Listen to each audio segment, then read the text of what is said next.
Bonjour, bonjour tout le monde. Salam alaikum ne badenu. Nye bela denin fula. Hali bisan na baro nyoya le continue la. Nyal fula la tout le monde lo kunyuma la. Al kana se nere fanantana se la. Ka ben ana sidalma. Ana société la sininya menka ko milieu timinaye. Ne miriata o ko lu kilenkile naka. Ne fanandi donu fo o kan kablal sauro. Donc o bado nyoyale iko nka fali nya menka na video tamini ndo nka sujet annonce alinya ino ka fa na bi bado nyoya na tokela menka ni woye musolula comportement juludi vraiment qui pousse les hommes dehors. Parce que il y a de ces femmes là, elles ne se comportent pas du tout bien envers leur mari. Donc wo musola ka wolu façon ne ya adressé la wulu la parce que ay wo muso dulu nyana ka fo ko ni bana fudula ko imakote ijerero benna woko imakote ke diana nkula woko non parce que ya lon ke yi fudula lo men kama akiye lo men kama ke kiye ne sanima ke kiye ne vraiment iboni lu nyana male kono kuye fapade ne di ke kiye ne ko comportement nyana maila ke ka ni bela de ne ke nyonka ka foko vraiment ninka ken muso ni soro mfudu muso yala ne ni mendi sana dunrote ke la nyombulo ka na lula jiriwa. Donc ni ke kita asiamando ni hakilina kelengelen fenfenye ni ka fo ke ka ta muso la kuro hali ni masa bekela 100% vraiment mais idoja vraiment ke kana jila nkalo si nyonkan kasani me nyonya yembaliali ayidoja aye nyoyini ke aye nyonya yi idoja memba ki fanfelaro anyayira kaikela vraiment nya fe kanineke ou ni mandinye ye ko dolu kela ni mandinye ou ni kele manka ni sonko manka nkalon ke dolu yendo ils sont très difficiles. Je dis bien, il y a de ces hommes-là, ils sont très difficiles. C'est pas facile à les gérer. C'est pas facile de vivre avec eux. Mais toi, femme, fais ton mieux. Fais ton devoir d'épouse à la maison. C'est tout ce que la religion a demandé et ta coutume aussi a demandé face à ton mari. Donc, n'y a pas de fola ni vraiment muso milieu groupe meldo na kuma me adresse ni wululela akana kinya na koni fudura kuile tesania la oko kwiti do benna oko iyere do ben do brate iyere ke kenya na lumbe muso kudadi iyere ke wati be ikenya kro muso kudadi aye nataila meni kana muso doluye al fudu babankela kono ya kile mbrake kono ya flabrake ay mako sita lira kanin fadikulu la oko ay mako sita ikana fani na oko bon kono yere nya site o ma ibado bon wolu kono nya kelen sita la idwa soro fenu nya mini nyondo fambe bon kono felu sininta sidia la fen wo yere kabako den ye suna kele la fendo makote wolu la delte ma benaka lala ye donale o bondo la sunaji kasali e bon kono wala fendo la sini nyon kan bon kono bra men bulo irete malala ul kasal sini bon kono bon kasate diala bondo be maden ka foko fo nyar mor la do na bon kono ou bien ko fo bibliothèque ke na bon kono ou bien ko feze ke na bon kono ou bien vraiment ko nyena bon maquiller façon de la comme bébé nindi wodo côté bona sania maden wula hali la fen bana nin kelen di la bon kono idoja yo la sania wo ye bon men kono ye bon la sania ede dodolo yere la bon kono la fen jiri yere te no matela simple le mais bon sanima donc bona sania maden bon mirana sia yala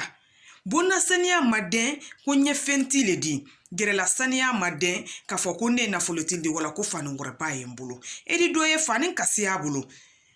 mais mola blane de adi mo sanima tadi donc sania maden nko sina fuila mo sanima ye mo sanima de di donc nya adresse la musulula ka fo ambela deni e kasila bi Bay ba muso siyama ma fɛnɛ bi an bɛɛ ladeni ne yɛrɛ muso la k'ale di muso siyama de plaignait la nke ta sila bon iba ke wulu fana ma ɲinin ka kɛnɛ ma ils ont des arguments vraiment c'est pas possible et o argument façon mele wodi ile mo me hakilima de hakili sini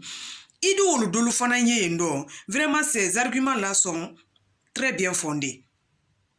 parce que wo muso la ka façon ni mais les arguments mais les wuya fola wonya ka nara muso la kala wuli mana ala ko aduwa ko ala mana kento wulu madi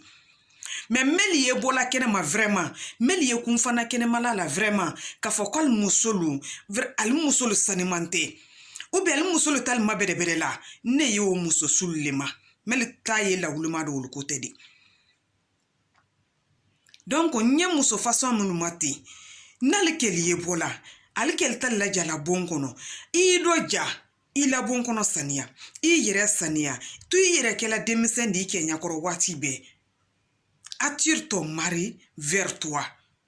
vraiment parce que il qui fout confiance dans le ma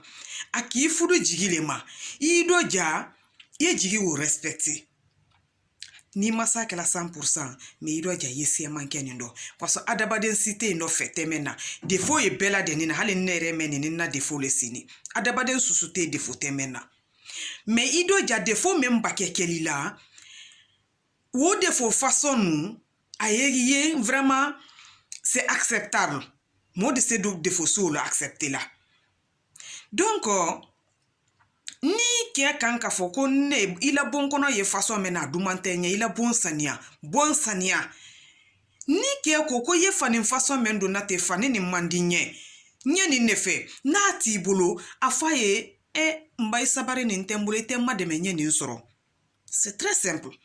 kete sa imposer li kan ki ye fani ndon ama fani men san kadima na kasoro ati bolo fe ati bolo na don wo façon le dumayi afanya ka foka yo imma de me yo dosoro aye roja aina la kelo ali communiquer aye roja la kele ali communiquer communication te kokura asi mano du tout donc wo problème sur le siaman kasia anakela sidaldo Iwala ire yela le souvent muso milu fana sanima muso milu noma muso milu vraiment yeko nyayela woli wala benna kelle di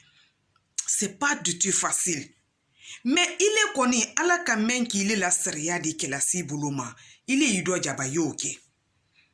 yido ja yoke no bero keni mile ye ki toy keni mbora kenema c'est que keni malo fe men ya bulubon kono keni no fudu kela le ko bandu nyol bra fudu ke keni no fudu kela le tun ko parce que mbramol bra fo ka fo ko nye fudu ke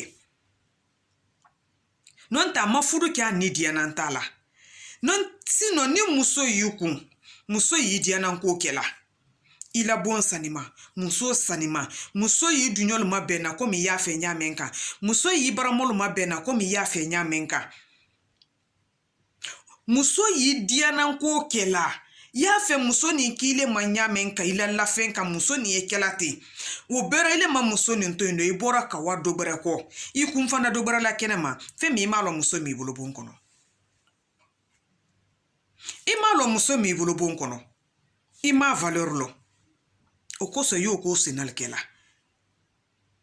me ke bakala mana ke miliye mana kela bakala mana ko wulu kela ile muso la ka ido ja to kana leila iro ja kana daromina kurunya soro ibra ila muso ya ke waliluke ila muso ya secret bakemel du la bara keni mbraro menda ke dise keni retenu la mais ni wo sima ke isira keni retenu la keni ntife Kien ntife amalo fe me ya burubun kono donc mom liye bena wo ke façon soudi I hargele wodi ala ire ko bli la destin ro yi wakalila wodi le ikana faka fo fakar sabranyango ya kenna fakar satenkela tin fakar satenkela tin ko ba ko mfana iketi no ite sekela nya woma parce que alte mo sukelendi alma éducation ki sukele suivi alma bolu kelen kono bete kanyala sidaro ni ka dunyo ma fula hali muso fula benni wala ke fula benni kelen de lani donc ne do ma men nyayi do nyayi musola kalu ni ke ko ka etibili dumande fe ka dama tibili façon men fa ale ya fe ka kenya men ka hali na bomande amandile wo tibi ya dama parce que o le dumanye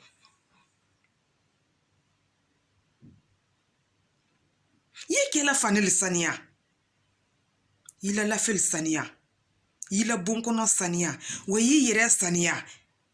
yi yere kasadia ye bonkono kasadia ya nyanyini haminanko yiki haminanko di donc ne badenu ne la kuma me adresse la ndunyola kalu ndo musola kal ne nkoro musola kal la wo musola kamili ye groupe façon menro muso bereli ye na kuma mente wuluka muso min la comportement ya kela ke wala kenema na kuma men ye wuleka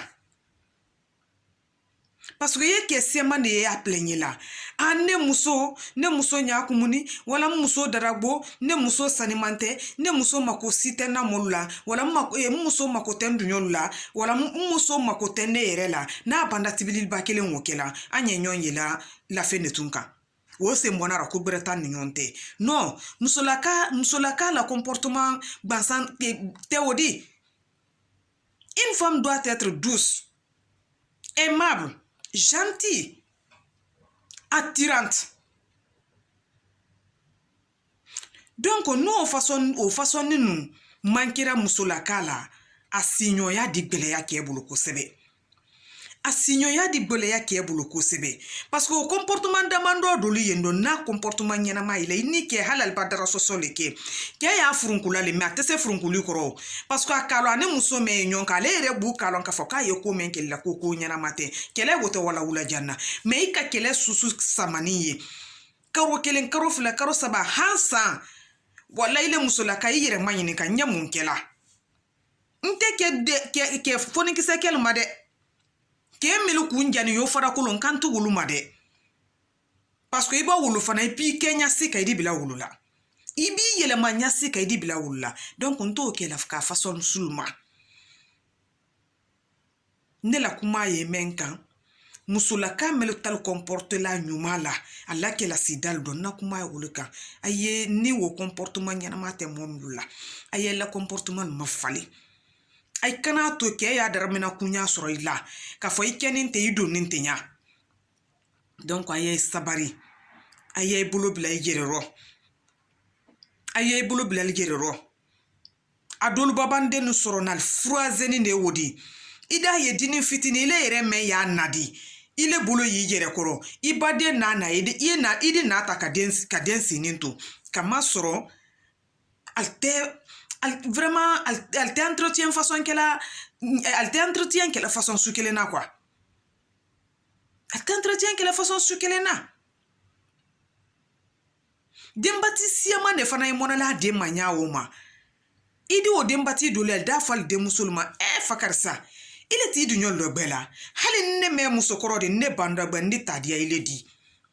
c'est parce que anyaya la dembulo ta yire koro anyaya la dembra bulo bo yire koro ile ni alate demusoni meli de bena sonya fe demusoni meli sanema sonya fe ile muso me ye façon so la bon kono ke ba woye atese termina nya koma ke bo woye atese termina wonya koma ayenya bola men fe kena mawudijo ido ja ile fana bon kono i yere kete ayeto ke la comportement massa mais il a muso ya barake il est ke wolike ke bakala mana kela adaka na de ile la ka foko kunne la kunya bola muso la kasi kini songoma silamadeli le fana ɲayan bɛɛ ladɛnnen na ala ɲayan fana bɛɛ ladɛnnen na ala ka fudu ko fɔ ɲamen kan ka fɔ fudu yɛrɛ b'u la wulinin kun mɛn ma ko ye fudu kɛ ala ko an kana manamana kɛ manamana kana jiriwa fudu la wulila wule ma mɛ n'i le ka fudu kɛ o bɛrɛ manamana diya don n'i le rɔ wala bilai talayi manamana lɔli la n'o tɛ muso ko t'i ta di ni muso ko le muso ɲɛnama y'i bolo bon kɔnɔ parce que ni muso ɲɛnama tɛ i tun tɛna fudu la donc musolaka la ale kana sɔn keli y'a fɔ an ma k'a fɔ vraiment n bara fa karisa fudu n k'a fudu miiriya ne ma mɛ n bara n'a di nabon kɔnɔ n m'a ye façon sumɛn la n m'a ye nin façon kɛla n m'a ye nin façon kɛla n don miiriya tɛrɛ a la k'a fɔ k'a di nin comporter ten ne donc ne terilu ne dɔɔninu ne kɔrɔlu n na kuma le mɛn di k'o bilali sawuro musolaka miliyali comporter la ten ya dɔ ja ye bolo bilali yɛrɛ rɔ ni sera yan dɔ kuma ni fitinin wele tere n bolo bi nin comportement façon dolu kan musolaka lakoro k'al bilali sawuro comportement ju dolu ye musolaka dolu la a bɛɛ tɛ ba ɲɛfɔ la an ye do le fɔla ka do to yen dɔ donc ne ye nin kuma mɛn fɔla ni ne lagɛ balu ne lamɛn balu a ye sabari a ye n dɛmɛ video ninnu partager la a ye l'abonner na chaîne YouTube la Wasolo Sramani 224 ale abonné mili y'a fɛ ka ni ɲɔgɔn siama lamɛn lalika n'a bolo ma ale l'abonner na chaîne YouTube la Wasolo Sramani 224 donc ni ma saba diɲɛra ma na video natɔ an di ɲɔgɔn sɔrɔ sujet gbɛrɛ kan ni o ye teriju la kɛwale di donc n bɛna bila yan dɔ n ye bɛɛ ladɛnnen fula n ye bɛɛ ladɛnnen fula au revoir mes amis je vous embrasse je vous aime et à la prochaine.